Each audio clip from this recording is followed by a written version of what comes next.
नमस्कार, आप देख रहे हैं अमृत वर्षा न्यूज। आपका स्वागत है। नगर निकाय चुनाव के स्थगित होने के बाद अब बड़ी खबर आ रही है कि पटना उच्च न्यायालय के द्वारा जो आदेश पारित किया गया था, जिसके आलोक में राज्य निर्वाचन आयोग ने पूरे बिहार में 10 अक्टूबर और 20 अक्टूबर को होने वाले नगर निकाय के चुनाव को स्थगित कर दिया था। उस आदेश को लेकर बिहार सरकार पटना उच्च न्यायालय में रिव्यू पिटीशन दाखिल की है।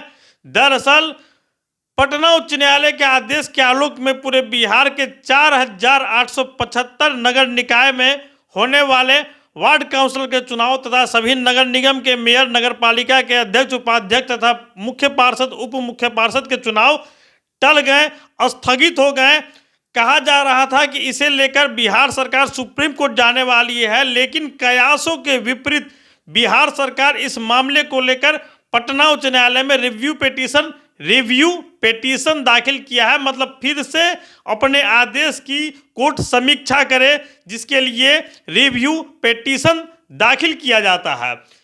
सुप्रीम कोर्ट के 2010 के द्वारा जारी किए गए एक निर्णय के आलोक में, सुप्रीम कोर्ट के संविधान पीठ के निर्णय के आलोक में पटना उच्च न्यायालय ने स्थानीय नगर निकाय कोटे के 2022 में हो रहे चुनाव में जो ओबीसी आरक्षण है, उसके मसले को सुप्रीम कोर्ट के द्वारा तय गाइडलाइन के अनुसार नहीं पाया और आदेश जारी किया कि या तो सभी ओबीसी आरक्षित सीटों को सामान्य मानकर चुनाव करवाया जाए या फिर चुनाव पर रोक लगाई जाए।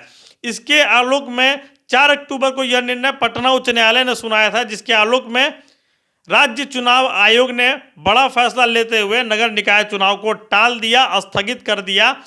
कहा जा रहा था कि बिहार सरकार तथा राज्य निर्वाचन आयोग इसे लेकर सुप्रीम कोर्ट में जाने वाली है। 10 अक्टूबर के बाद सुप्रीम कोर्ट में सरकार के द्वारा याचिका दाखिल करने की इंतजार नगर निकाय चुनाव लड़ रहे तमाम उम्मीदवारों को थी। सबकी आंखें टकटकी लगाकर सरकार के कदम की ओर थी, लेकिन बिहार सरकार सुप्रीम कोर्ट के बजाय पटना उच्च न्यायालय में ही रिव्यू पिटीशन दाखिल की है। कानूनी समीक्षकों का मानना है कि पटना उच्च न्यायालय ने जब आदेश जारी किया है सुप्रीम कोर्ट के दिशा निर्देश के आलोक में, और 2022 में महाराष्ट्र सरकार तथा मध्य प्रदेश सरकार भी सुप्रीम कोर्ट में गई थी इसी प्रकरण को लेकर, लेकिन राहत नहीं मिला और बिहार सरकार अब पटना उच्च न्यायालय के आदेश के खिलाफ पटना उच्च न्यायालय में ही रिव्यू पिटीशन दाखिल कर रही है। इससे नगर निकाय चुनाव जो जल्द संपन्न होने की उम्मीद की जा रही थी, वह उम्मीद दूर होते जा रही है। हालांकि न्यायालय में जब मामला उठता है, दोनों पक्ष की दलीलें सुनी जाती हैं, उसके बाद माननीय न्यायाधीश फैसला करते हैं। बिहार सरकार के कानून विभाग विधि विभाग जो है, उसके जो मंतव्य होंगे, राज्य निर्वाचन आयोग ने भी पटना उच्च न्यायालय के फैसले तथा सुप्रीम कोर्ट के फैसलों पर गौर किया होगा। उसके बाद ये रिव्यू पिटीशन दाखिल करने का निर्णय लिया गया, रिव्यू पिटीशन दाखिल किया गया। 19 अक्टूबर को इस मामले में पटना उच्च न्यायालय में फिर सुनवाई होनी है। उसके बाद ही क्लियर हो सकेगा कि बिहार में निकाय चुनाव कब तक संपन्न किए जाएंगे।